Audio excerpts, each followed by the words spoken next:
नमस्कार दोस्तों, मैं प्रशांत आप सबका स्वागत करता हूं। इस लेक्चर में हम डिस्कस करेंगे नरमपंथी, गरमपंथी और कांग्रेस के विभाजन से पिछले वर्षों में विभिन्न परीक्षाओं में पूछे गए 30 प्रश्नों को। तो चलिए इस लेक्चर की शुरुआत करते हैं, लेकिन उससे पहले मैं आप लोगों को बताना चाहूंगा कि हमने आरओ, एआरओ, प्रीलिम्स और मेंस के लिए एक combined video lecture program launch किया हुआ है, जिसमें आरओ, एआरओ, प्रीलिम्स का पूरा जो सिलेबस है और मेंस का जो पूरा सिलेबस है, चाहे वो ऑब्जेक्टिव हो या सब्जेक्टिव हो, सारी चीज़ें हम एक क्रम से पढ़ा रहे हैं। इसके साथ ही साथ इसमें हम टेस्ट सीरीज भी आपको देते हैं, वो जो है ऑब्जेक्टिव पेपर के लिए भी और सब्जेक्टिव पेपर के लिए हम पूरा का पूरा जो है आंसर राइटिंग का एक प्रोग्राम चलाते हैं प्रीलिम्स के बाद। वो सब चीज़ें यानी कि एक ही जगह से संपूर्णता से और एकदम शुरुआत से अगर आप आरओ, एआरओ की तैयारी करना चाहते हैं तो ये कोर्स आप ही के लिए है। इस कोर्स से जुड़ने के लिए आप आरओ, एआरओ 2021 लिख करके 9506742546 पर हमें व्हाट्सएप करें। कॉल करके भी आप इस कोर्स की जानकारी ले सकते हैं। ठीक है, तो चलिए अब हम आ जाते हैं अपने पहले प्रश्न पर। ठीक है, तो यहां पर आपको दिखेगा कि ये प्रश्न प्रीवियस ईयर में किस एग्जाम में पूछा गया था और साथ ही साथ यहाँ प्रश्न भी आपको दिख रहा है। तो आप भी मेरे साथ इन प्रश्नों को सॉल्व करते हुए आगे बढ़ेंगे तो ज्यादा मजा आने वाला है। तो पहले प्रश्न से शुरुआत करते हैं। महात्मा गांधी के पदापहरण से पूर्व भारत में राष्ट्रीय आंदोलन की दिशा को निम्नलिखित में से किन अंतर्राष्ट्रीय घटनाओं ने प्रभावित किया था?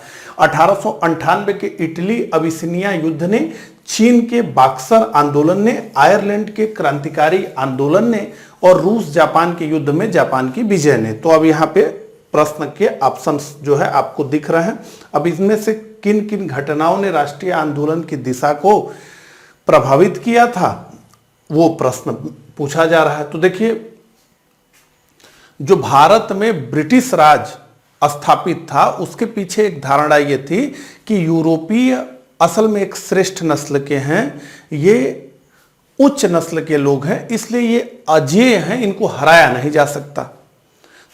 तो ये जो भ्रम था ये पहली बार टूटा जब यूरोप के एक देश इटली को अफ्रीका के एक देश इथोपिया ने हरा दिया। इसके बाद 1899 से लेकर के 1901 तक के दौरान चीन में बक्सर विद्रोह हुआ।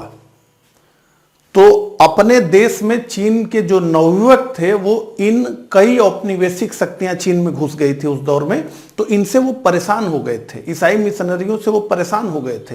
तो उन्होंने बक्सर विद्रोह किया इन औपनिवेशिक शक्तियों के विरुद्ध, जिसमें ब्रिटिश राज भी था, अमेरिका भी था और बहुत सारी औपनिवेशिक शक्तियां। और उन्होंने नारा दिया आई हो सुआन, यानी एक शक्तिशाली और एक सुर में मारा गया मुक्का। तो चीन के बक्सर विद्रोहियों ने उनके देश में घुस आई औपनिवेशिक शक्तियों के नाक पर एक सुर में और शक्तिशाली मुक्का मारना शुरू कर दिया। बक्सर विद्रोह की भी बहुत चर्चा हुई और सबसे महत्वपूर्ण इन सब घटनाओं पर जिसने अपनी अंतिम मुहर लगाई और जिसने ब्रिटिश उच्चता के, यूरोपीय उच्चता के सिद्धांत का मखौल बना दिया, उसका मजाक उड़ा दिया, वो घटना 1905 में हुई। तो रूस के भारी भरकम जार शाही साम्राज्य को, जो कि यूरोप का एक साम्राज्य था, उसे एशिया के एक बेहद छोटे द्वीपीय देश जापान ने हरा दिया और पहली बार आधुनिक इतिहास में एक एशियाई देश ने खुद को यूरोपीय देश से श्रेष्ठ साबित कर दिया। कोई मुकाबला ही नहीं था जापान और रूस का, और जापान ने रूस को पटक दिया 1905 में। इस घटना ने तो बहुत ज्यादा जो है भारत के क्रांतिकारियों को प्रभावित किया। तो भारत में क्रांतिकारी राष्ट्रवाद में पूरा मैंने इन सब घटनाओं को जोड़ करके पढ़ाया हुआ है। तो डी इसका उत्तर है, इन सब घटनाओं ने प्रभावित किया। तो पहले का हमारा उत्तर डी है। चलिए अब आगे तेजी से बढ़ेंगे। तो कांग्रेस के नरम दल के नेताओं की आंदोलन की पद्धति थी। तो कांग्रेस में दो धड़े, नरमपंथी यानी मॉडरेट, और गर्मपंथी यानी एक्सट्रीमिस्ट। तो कांग्रेस के नरम दल के नेताओं की पद्धति क्या थी, ये किस प्रकार से जो है कार्य करते थे, इनकी कार्य पद्धति पूछा जा रहा है। तो असहयोग, अब ये देखिए कितना कठिन शब्द जो है यहां पर लिखा गया है, राजा वामबद्ध आंदोलन, अनुकूल प्रविघटन, अविधेयक। अब ऐसे प्रश्नों के लिए तो केवल इंग्लिश ही देखा जा सकता है, ठीक है। ये जो शब्द यूज हुआ है बी में, यानी कॉन्स्टिट्यूशनल एजिटेशन, इसके लिए संवैधानिक आंदोलन भी लिखा जा सकता था, संवैधानिक आंदोलन। लेकिन अब ये बताइए इस तरह का शब्द संवैधानिक आंदोलन यानी कॉन्स्टिट्यूशनल एजिटेशन, तो कॉन्स्टिट्यूशनल एजिटेशन इसका उत्तर है बी। तो संवैधानिक दायरे में, तो पत्र लिखना है, तो शिष्टमंडल भेजना है, देखिए ये बातें हैं, कर दीजिए। भारतीयों को अधिक से अधिक जो है सरकारी नौकरियों में प्रतिनिधित्व दीजिए, देश में अधिक से अधिक जो है नेटिव लोगों को महत्वपूर्ण पदों पर स्थान दिया जाए, इस तरह का अनुनय विनय और प्रार्थना की नीति।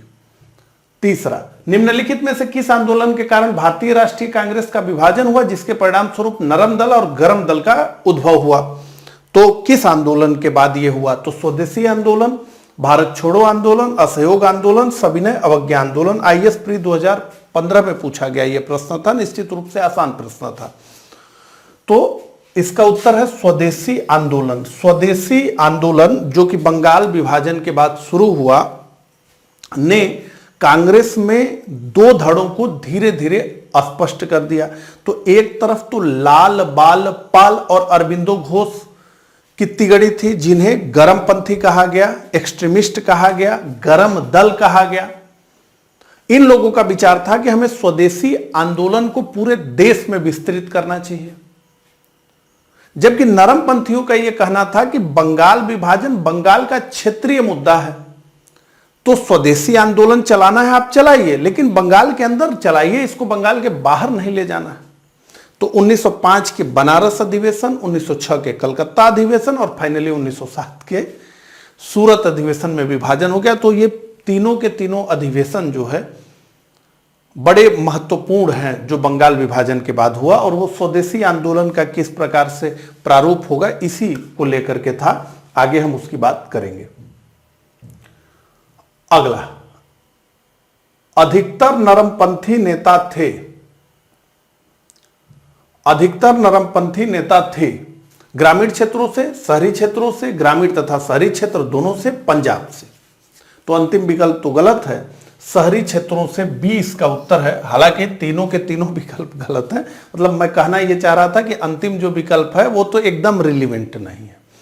तो अधिकतर शहरी लोग थे नरमपंथी, जो कि पाश्चात्य शिक्षा ग्रहण करके अभी नए नए निकले हुए लोग थे।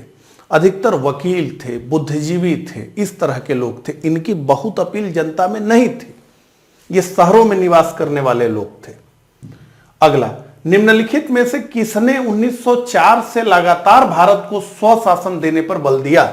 SN. Banerjee, Aurobindo Ghosh, Pherozeshah Mehta, Dadabhai Naoroji. A B C D. तो दादा भाई नौरोजी डी इसका उत्तर है। दादा भाई नौरोजी ने पहली बार 1904 में इंटरनेशनल सोशलिस्ट कांग्रेस में इस बात को रखा और फाइनली 1906 में कलकत्ता में अपने अध्यक्षीय संबोधन में इन्होंने स्वराज की सीधी मांग की।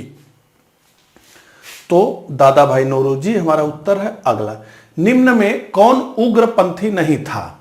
बाल गंगाधर तिलक, मदन लाल, उधम सिंह, गोपाल कृष्ण गोखले। तो निश्चित रूप से देखिए, हम अगर भारत में उग्रपंथियों की बात करें तो वो दो तरीके के हमें देखते हैं। एक तो भारत में अहिंसक उग्रपंथी दिखते हैं और दूसरे हिंसक उग्रपंथी दिखते हैं, यानी आक्रामक उग्रपंथी दिखते हैं। तो हम अगर बाल गंगाधर तिलक को देखें तो ये गर्मपंथी हैं, लेकिन ये आक्रामक गर्मपंथी नहीं है। मदनलाल धिंगरा ये क्या है, ये भी गर्मपंथी हैं, लेकिन ये कौन है, ये आक्रामक गर्मपंथी हैं, ये हिंसा की बात करते हैं और कर्जन वाइली की लंदन में जाकर के हत्या कर देते हैं। उधम सिंह को हम देखें तो उधम सिंह क्या है, ये भी एक्सट्रीमिस्ट है, लेकिन ये हिंसा वाले एक्सट्रीमिस्ट हैं, जाकर के लंदन में माइकल ओ डायर को गोली मारते हैं। तो गोपाल कृष्ण गोखले प्रमुख नरमपंथी नेता, डी इसका हमारा उत्तर है। अगला, इनमें से कौन उग्र राष्ट्रवाद के उल्लेखनीय नेताओं में से नहीं था? तो उग्र राष्ट्रवाद के उल्लेखनीय नेताओं में से इनमें से कौन नहीं था? गोपाल कृष्ण गोखले, बिपिन चंद्र पाल, लोकमान्य तिलक, लाला लाजपत राय। तो देखिए, लाल बाल पाल और अरबिंदो घोष ये भारत में गर्मपंथी वाणी के प्रमुख वक्ता थे, चार स्तंभ थे गर्मपंथी राजनीति के ये। तो लाल यानी लाला लाजपत राय, बाल यानी बाल गंगाधर तिलक, जिन्हें प्यार से भारतीय जनता लोकमान्य कह करके बुलाती थी, और पाल यानी बिपिन चंद्र पाल। तो गोपाल कृष्ण गोखले उग्र राष्ट्रवाद के उल्लेखनीय नेताओं में से नहीं थे, ये प्रमुख नरमपंथी नेता थे और 1905 के कांग्रेस के बनारस अधिवेशन के अध्यक्ष थे और सर्वेंट ऑफ इंडिया सोसाइटी के संस्थापक थे। ये प्रश्न बहुत बार रिपीट हुआ है, लेकिन हमने, जैसा कि आप जानते हैं कि प्रश्न हम कम से कम रखना चाहते हैं, एक ही प्रकृति के प्रश्न को हम जो है बार बार नहीं लेना चाहते हैं। ठीक, किसने भारतीय राष्ट्रीय कांग्रेस पर प्रार्थना, याचना तथा विरोध की राजनीति करने का आरोप लगाया? लाला हरदयाल ने, बाल गंगाधर तिलक ने, सुभाष चंद्र बोस ने, सरदार भगत सिंह ने। निश्चित रूप से ये ऑप्शन इसी तरीके से सेट किए गए हैं कि ज्यादा कंफ्यूजन नहीं होगी। बाल गंगाधर तिलक ने भारतीय राष्ट्रीय कांग्रेस पर प्रार्थना, याचना तथा विरोध की राजनीति का आरोप लगाया। उन्होंने कहा कि इस तरीके से भीख मांगने से हमें कुछ मिलने वाला नहीं है। और बाद में गांधी जी भी ने कहा कि याचिका को शक्ति का सहारा देना होगा। तो चिट्ठी लिख रहे हैं कि ये मांगे हैं, तो ठीक है, कोई बात नहीं, चिट्ठी लिखिए, लेकिन ब्रिटिश सरकार से कहिए कि हमारी ये मांगे हैं, पूरा करिए, नहीं तो हम ये काम भी करेंगे। उनके दया पर निर्भर मत रहिए, अपनी मांगे प्रस्तुत करिए और बताइए कि मांग नहीं मानेंगे आप तो हम क्या क्या करेंगे। ठीक है। अगला, किसने भारतीय राष्ट्रीय कांग्रेस के विरुद्ध, वही प्रश्न है, थोड़ा सा शब्द का चेंज कर दिया गया, अनुनय, विनय और विरोध की राजनीति का दोष लगाया था? तो बीजी तिलक, एम.ए. जिन्ना, एम.सी. Bose, Annie Besant. निश्चित रूप से बीजी तिलक। तो 9th का जो हमारा उत्तर है वो है ए, बीजी तिलक, बाल गंगाधर तिलक, लोकमान्य तिलक। अगला, कांग्रेस की प्रार्थना और याचना की नीति अंतोगतवा समाप्त हो गई। अरविंद घोष के नेतृत्व में, बाल गंगाधर तिलक के नेतृत्व में, लाला लाजपत राय के नेतृत्व में, महात्मा गांधी के नेतृत्व में। तो कांग्रेस की प्रार्थना और याचना की नीति अंतोगतवा समाप्त हो गई बाल गंगाधर तिलक के नेतृत्व में। और 1916 के लखनऊ अधिवेशन में बाल गंगाधर तिलक ने अपनी उस कालजयी उक्ति को कह दिया कि स्वराज मेरा जन्म सिद्ध अधिकार है और मैं इसे लेकर के रहूंगा। तो बी 10 का हमारा उत्तर है। अगला, भारतीय राष्ट्रीय कांग्रेस को किसने भीख मांगने वाली संस्था यानी बेगिंग इंस्टीट्यूट कहा? बीसी पाल ने, तिलक ने, अरबिंदो घोष ने, इनमें से कोई नहीं। तो तिलक ने, बाल गंगाधर तिलक ने भारतीय राष्ट्रीय कांग्रेस को भीख मांगने वाली संस्था कहा और यह स्पष्ट रूप से कहा कि भीख मांगने से कुछ मिलेगा नहीं, राष्ट्र को तो समर्पण और त्याग चाहिए। भारतीय राष्ट्रीय आंदोलन गर्मपंथियों के प्रभावाधीन आया, यानी भारतीय राष्ट्रीय आंदोलन में गर्मपंथियों की अपील बहुत हो गई, यह पूछा जा रहा है प्रश्न में। तो 1906 के बाद, 1909 के बाद, 1914 के बाद, 1919 के बाद। तो यहां 1906 की जगह अगर 1905 भी होता, बंगाल विभाजन के होने के बाद ही भारत में गर्मपंथी आवाजें एकदम मुखर हो गई और भारतीय युवाओं को अब नरमपंथियों के तौर तरीके रास आने बंद हो गए। उन्हें लगा कि नहीं, ये गर्मपंथी ही ठीक कह रहे हैं। और एक विषय ये भी था कि ये लोग केवल बोल नहीं रहे थे। 1897 में ही बाल गंगाधर तिलक 18 महीने जेल की सजा काट चुके थे। फिर 1908 में उन्होंने 6 वर्ष जेल की सजा काटी। उस समय के अगर नरमपंथियों को आप देखेंगे तो कोई जेल नहीं जाता था। बाल गंगाधर तिलक वगैरह अहिंसक, पहले हालांकि गांधी युग आ गया भारत में, तब तो जेल भरो आंदोलन ही होने लगे, लेकिन उससे पहले आप देखेंगे तो तिलक, लाला लाजपत राय, अरबिंदो घोष, ये लोग आपको एकदम अलग दिखेंगे। जैसे लाला जी को भी भारत से बाहर निर्वासित किया गया था, अमेरिका में वो काफी दिनों तक रहे। तो सरकार के सजा के हकदार यही गर्मपंथी हुए। पहले निम्नलिखित में से कौन सा नेता कांग्रेस के गर्म दल से संबंधित था? अरबिंदो घोष, दादा भाई नौरोजी, जी.के. गोखले, एस.एन. बनर्जी। तो देखिए, जो प्रारंभिक राष्ट्रवादी थे मोटे तौर पे वो सभी नरमपंथी थे। दादा भाई नौरोजी भी नरमपंथी थे और जी.के. गोखले भी थे, एस.एन. बनर्जी भी थे। इसमें से एक ही नाम है अरविंद घोष, लाल बाल पाल और घोष। अगला, निम्नलिखित में से कौन एक उग्रवादी था? अब बताइए। फिरोज शाह मेहता, गोपाल कृष्ण गोखले, बिपिन चंद्र पाल और उपर्युक्त में से कोई नहीं। तो निम्नलिखित में से कौन एक उग्रवादी था? तो लाल बाल पाल के पाल, बिपिन चंद्र पाल, केवल उन्हीं का नाम है। फिरोज शाह मेहता तो प्रमुख नरमपंथी थे और फिरोज शाह मेहता की बहुत बड़ी भूमिका थी 1907 के कांग्रेस के विभाजन में। और जब तक ये जीवित रहे, गर्मपंथियों को इन्होंने कांग्रेस में प्रवेश लेने नहीं दिया। तो बिपिन चंद्र पाल। अगला, राष्ट्रीय आंदोलन में निम्न में से किसको नरम दलीय के तौर पर नहीं जाना जाता था? तो कौन नरम दलीय नहीं था? बाल गंगाधर तिलक, दादा भाई नौरोजी, एम.जी. रानाडे, गोपाल कृष्ण गोखले। तो बाल गंगाधर तिलक निश्चित रूप से इसका उत्तर है।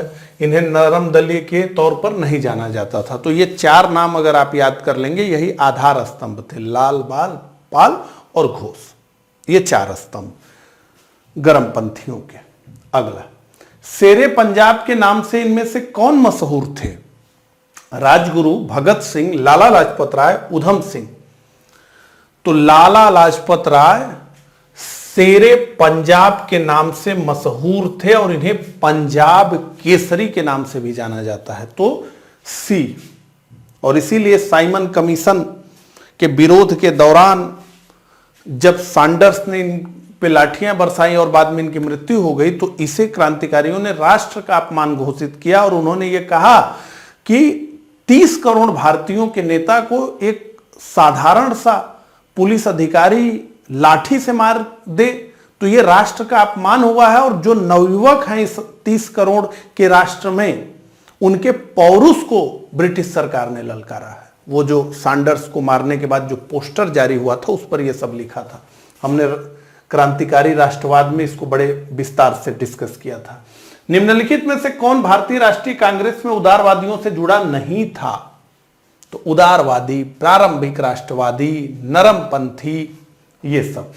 तो निम्नलिखित में से कौन भारतीय राष्ट्रीय कांग्रेस में उदारवादियों से नहीं जुड़ा था? फिरोज शाह मेहता प्रमुख उदारवादी, दादा भाई नौरोजी प्रमुख उदारवादी, गोपाल कृष्ण गोखले प्रमुख उदारवादी। तो लाला लाजपत राय, डी हमारा उत्तर है। अगला, निम्न में से किस एक को लाला लाजपत राय ने अपना राजनीतिक गुरु माना था? गेरिबाल्डी को, विवेकानंद को, दादा भाई नौरोजी को, मैजनी को। तो इटली के मैजनी ने बहुत प्रभावित किया है भारतीय क्रांतिकारियों को। तो निश्चित रूप से 18 का जो हमारा उत्तर है यह है डी। और ये ROARO 2013 में पूछा गया था। अगला, उन्होंने मैजनी, गैरीबाल्डी, शिवाजी तथा श्री कृष्ण की जीवनी लिखी। वे अमेरिका में कुछ समय के लिए रहे तथा वे केंद्रीय सभा के सदस्य भी निर्वाचित हुए। वे थे अरविंद घोष, बिपिन चंद्र पाल, लाला लाजपत राय, मोतीलाल नेहरू। तो इतना बड़ा प्रोफाइल लाला लाजपत राय का है। तो अमेरिका में कुछ समय वे रहे। ये आदि आदि। तो 19 का उत्तर सी है। अगला, निम्न में कौन मध्यमार्गी नहीं था? वही उदारवादी, मध्यमार्गी, नरमपंथी। गोपाल कृष्ण गोखले, बाल गंगाधर तिलक, ए.यो. ह्यूम, मदन मोहन मालवीय। तो निश्चित रूप से मध्यमार्गी नहीं थे बाल गंगाधर तिलक। ये तो आर या पार की बात करने वाले थे। तो ये तो जो है मिडल पाथ वाले नहीं थे। वो या तो इस किनारे या तो इस किनारे, बीच का कोई मतलब नहीं। यानी सही को सही और गलत को गलत, बीच का मामला नहीं कि थोड़ा गलत भी और थोड़ा सही भी। अगला, निम्नलिखित नेताओं में से कौन एक स्वदेशी के समर्थक थे? Arvind Ghosh, Pherozeshah Mehta, Dadabhai Naoroji, Subhash Chandra Bose.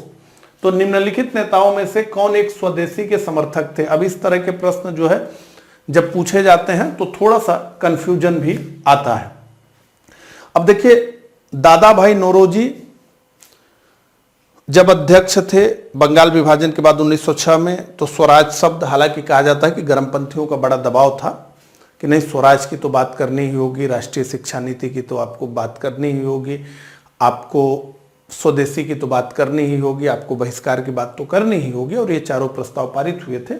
ठीक है, लेकिन अब इस तरीके से स्वदेशी के समर्थक, उस समय स्वदेशी आंदोलन चल रहा था तो गर्मपंथी और नरमपंथी दोनों लोग उसका सपोर्ट कर रहे थे। हालांकि गर्मपंथियों को कहना था कि स्वदेशी को आगे बढ़ाओ, इसको और तीखा करो, यानी असहयोग की सीमा तक लेकर के जाओ। जो विरोध आंदोलन है बंगाल विभाजन का, उसको भारत के बाहर भी ले जाओ।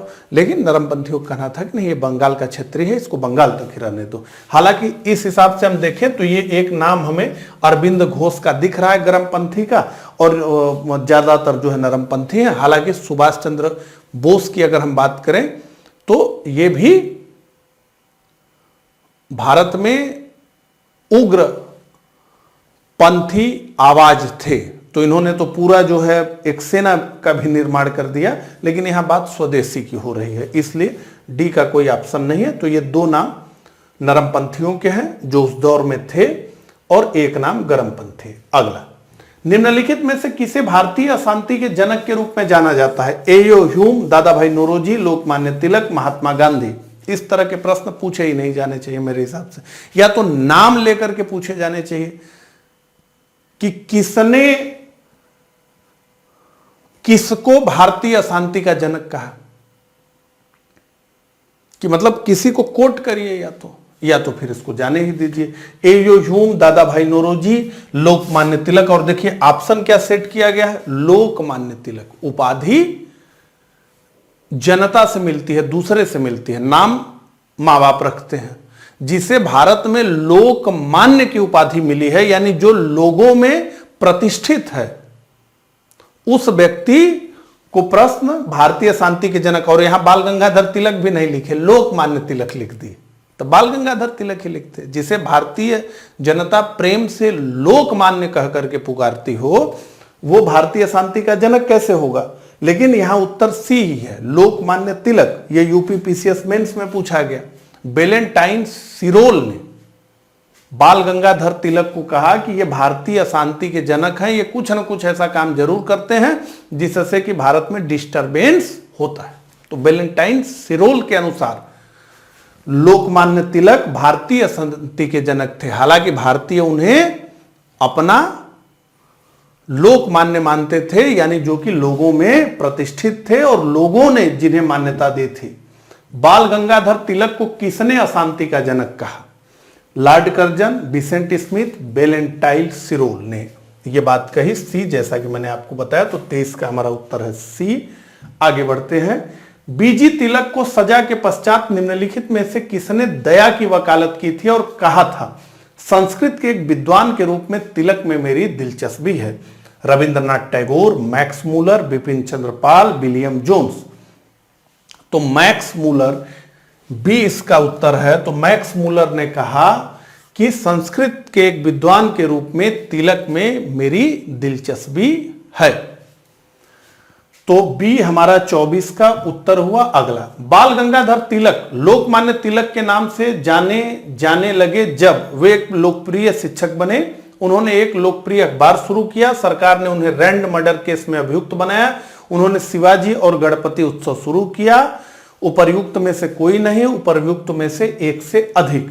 अब इसमें जो है देखिए, किसी को कोई उपाधि मिले और वो एक घटना के रूप में हो, कि मतलब जो है धीरे धीरे एक व्यक्ति का व्यक्तित्व इवॉल्व होता है। हालांकि ये माना जाता है कि पूना के प्लेग कमिश्नर रैंड की जो हत्या हुई थी चापेकर बंधुओं ने जिसे किया था 1897 में, उस हत्या की तुलना अपने अखबार में बाल गंगाधर तिलक ने उस घटना से किया था कि जिसके तहत अफजल खान को छत्रपति शिवाजी ने मारा था। तो आरोप यह था कि प्लेग के दौरान पूना में ये जो अंग्रेज अधिकारी हैं वो भारतीय घरों में घुसते हैं और विभिन्न तरह का महिलाओं के साथ अभद्रता करते हैं, लोगों को प्लेग के नाम पे ये प्रताड़ित कर रहे हैं। और इसी को आधार लेकर चापेकर बंधुओं ने रैंड की हत्या की थी। और उस हत्या की तुलना बाल गंगाधर तिलक ने अपने अखबार केसरी में अफजल खान की जो हत्या छत्रपति शिवाजी महाराज ने की थी उससे कर दिया। तो धारा 124A के तहत बाल गंगाधर तिलक पर राजद्रोह का मुकदमा कायम किया गया और 124A के तहत उन्हें 18 महीने की सजा दी गई। तो 18 महीने की उन्हें सजा मिली। कहा जाता है कि जब उन्हें 18 महीने की सजा सुनाई गई तो बंबई के दुकानें, फैक्ट्रियां वगैरह सब बंद हो गया, लोग उनके समर्थन में खड़ा हो गए। इसके बाद से ही वो राष्ट्रीय आंदोलन में यानी अखिल भारतीय स्तर के नेता बनकर के उभरे। उससे पहले वो एक क्षेत्रीय पहचान रखते थे, लेकिन इस घटना के बाद अखिल भारतीय स्तर पर जो है उनकी पहचान बनी। तो इसको भी माना जा सकता है। और उन्होंने एक लोकप्रिय अखबार शुरू किया, वो तो किया ही था, मराठा केसरी। उन्होंने शिवाजी और गणपति उत्सव शुरू किया, निश्चित रूप से उन्होंने शुरू किया। अगर इन सबको हम देखें तो हम ये कह सकते हैं कि ई हमारा उत्तर हो गया, उपर्युक्त में से एक से अधिक। ठीक है, ई। अगला, 1908 में 6 वर्ष के कारावास की सजा स्वतंत्रता संग्राम के किस उग्रवादी नेता को दी गई थी? बिपिन चंद्र पाल, बाल गंगाधर तिलक, लाला लाजपत राय और अरविंद घोष। तो 1908 में 6 वर्ष के कारावास की सजा बाल गंगाधर तिलक को दी गई थी और इस बार भी राजद्रोह का आरोप लगाया गया। केसरी में इन्होंने लेख लिखा था उसके आधार पर और इन्हें 6 वर्ष की सजा देकर के मांडले जेल वर्मा में भेज दिया गया। उसके बाद ये फाइनली 1914 में आते हैं और भारत में होम रूल लीग आंदोलन का प्रारंभ करते हैं। अगला, भारत के स्वतंत्रता आंदोलन के प्रारंभिक दौर में उग्रवादी विचारधारा को निम्नलिखित में से कौन सा एक निरूपित करता है? तो उग्रवादी विचारधारा को ठीक से जो समझा होगा वो इसका उत्तर देगा। कहने का मतलब यह है पहला ऑप्शन, आयातित वस्तुओं पर देशज वस्तुओं को प्रशय देकर देशज वस्तुओं के उत्पादन को बढ़ावा देना, संविधानिक साधनों एवं याचिकाओं के स्थान पर आक्रामक साधनों से स्वशासन प्राप्त करना, देश को आवश्यकता अनुसार राष्ट्रीय शिक्षा प्रदान करना, सैनिक विद्रोह द्वारा ब्रिटिश साम्राज्य के विरुद्ध बलात् राज परिवर्तन संगठित करना। तो देखिए, संवैधानिक साधनों या और याचिकाओं के स्थान पर आक्रामक साधनों से स्वशासन प्राप्त करना, यानी कि बहिष्कार, यानी कि असहयोग आदि आदि। तो बी उत्तर है हमारा, 27 का जो उत्तर है वो है बी। आगे बढ़ते हैं। भारतीय मुसलमान सामान्य रूप से उग्रवादी आंदोलन की ओर आकर्षित नहीं हुए। इसका कारण था उन पर सर सैयद अहमद खां का प्रभाव था, उग्रवादी नेताओं का मुस्लिम विरोधी दृष्टिकोण था, मुस्लिम आकांक्षाओं के प्रति उदासीनता का भाव और उग्रवादियों के हिंदू अतीत का राग अलापने की नीति। देखिए कितना उस तरह के शब्द का प्रयोग किया गया है, उग्रवादियों की हिंदू अतीत का राग अलापने की नीति। देखिए, लोगों को संगठित करने के लिए कुछ न कुछ जो है विषय उठाने ही पड़ते हैं और उसमें जो है धर्म का विषय बड़ा महत्वपूर्ण होता है। गांधी को भी देखेंगे तो बराबर राम राज्य की बात करते थे, राम राज्य की स्थापना करना है। तो इसी प्रकार से बाल गंगाधर तिलक ने भी गौ हत्या विरोधी सभाएं बनाई, लाठी क्लब की स्थापना उन्होंने किया, गणपति उत्सव का प्रारंभ किया, छत्रपति शिवाजी महाराज के महोत्सव का प्रारंभ किया। क्योंकि देखिए, छत्रपति शिवाजी महाराज के नाम पर बहुत लोग जुट सकते हैं, गणपति उत्सव के नाम पे बहुत लोग जुट सकते हैं। और भारत में ही खिलाफत आंदोलन चला जिसका कोई मतलब भारतीय राष्ट्रीय आंदोलन से नहीं था, लेकिन वो आंदोलन असहयोग के साथ चला, जबकि दोनों असहयोग और खिलाफत आंदोलन एकदम बिल्कुल अलग अलग थे। खिलाफत आंदोलन तो भारत में केवल इसलिए चल रहा था कि तुर्की में जो खलीफा है उसके हितों की रक्षा हो, उसके इंटरेस्ट को जो है अंग्रेज बना करके रखे, उसकी बात को सुने, केवल इसलिए वो आंदोलन चला। ठीक है, हालांकि डी इसका उत्तर है, उग्रवादियों की हिंदू अतीत का राग अलापने की नीति, IS 1998 में पूछा गया ये प्रश्न है। अगला कथन ए, बाल गंगाधर तिलक सांप्रदायिकतावादी थे। कारण बी, उन्होंने धर्म का राजनीतिक अस्त्र के रूप में प्रयोग किया। तो बाल गंगाधर तिलक सांप्रदायिक नहीं थे। बाल गंगाधर तिलक और जिन्ना के ही प्रयास से 1916 का लखनऊ पैक्ट हुआ। बाल गंगाधर तिलक ने ही सहमति दी और ये गांधी के साथ उन्होंने भी समझा कि खिलाफत को हमें अपना समर्थन देना चाहिए। हालांकि 1 अगस्त 1920 में इनकी मृत्यु हो गई, लेकिन मृत्यु से पहले इनका भी यह मत था कि खिलाफत को हमें समर्थन देना चाहिए, खिलाफत आंदोलन को, जबकि खिलाफत आंदोलन भारत के मुद्दे पर नहीं चल रहा था। ठीक है, तो बाल गंगाधर तिलक सांप्रदायिक नहीं थे, यह निश्चित है। उन्होंने धर्म का राजनीतिक अस्त्र के रूप में प्रयोग किया, तो हां, उन्होंने धर्म का राजनीतिक अस्त्र के रूप में प्रयोग किया।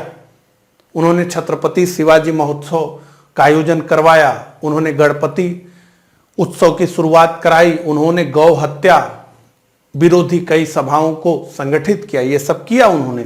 तो ए तो गलत है, तो ए गलत है, आर सही है, डी हमारा इसका उत्तर होगा। आगे, महाराष्ट्र में गणपति पर्व का श्री गणेश किया था। महाराष्ट्र में गणपति पर्व का श्री गणेश किया था बीजी तिलक ने, MG रानाडे ने, बिपिन चंद्र पाल ने, अरविंद घोष ने। तो महाराष्ट्र में गणपति पर्व का श्री गणेश बाल गंगाधर तिलक ने किया था। अगला, निम्नलिखित में से किसने महाराष्ट्र के गणपति उत्सव का ऐसा कायाकल्प किया कि वह एक राष्ट्रीय उत्सव हो गया और उसका स्वरूप राजनीतिक हो गया? रामदास, शिवाजी, महादेव गोविंद रानाडे और बाल गंगाधर तिलक। तो डी हमारा इसका उत्तर है। अगला प्रश्न, महात्मा गांधी के साथ निम्न मुसलमानों में से किसने बाल गंगाधर तिलक की अर्थी उठाई थी?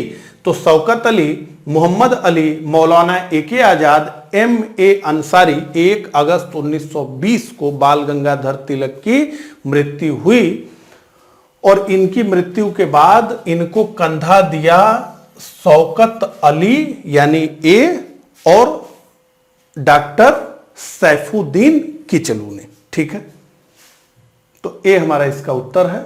तो इस प्रकार से हमने नरमपंथी, गरमपंथी और कांग्रेस के विभाजन से जुड़े हुए कुल 32 प्रश्नों को देखा। मुझे कमेंट करके जरूर बताइएगा कि मेरा यह प्रयास आपको कैसा लगा। मिलता हूं अगले लेक्चर में, तब तक के लिए आप सभी को नमस्कार, धन्यवाद।